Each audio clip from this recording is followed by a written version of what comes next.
ఇప్పుడు మీ తోటలో జామకాయలు కాసినాయి, మామిడి పళ్ళు కాసినాయి, అమ్మ 2 పళ్ళు ఇవ్వని అడిగి తీసుకోవటం ఒక రకం. ఆవిడని అడిగేది ఏమిట్లో చెట్టుకు కాసినాయి అని దబదబా 4 కోసుకుని చాటుగా తీసుకెళ్ళిపోవటం ఇంకొక రకం.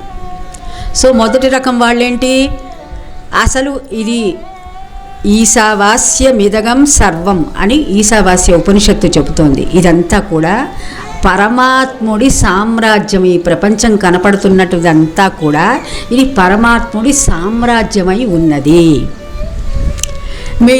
ఇప్పుడు రెడ్డి గారికి పెద్ద పొలం ఉందండి, ఇది రెడ్డి గారి స్థలం అని అక్కడ రాసి ఈ స్థలంలో ఎవరు నా అనుమతి లేకుండా రావటానికి వీల్లేదని రాసుకుంటాడు ఆయన.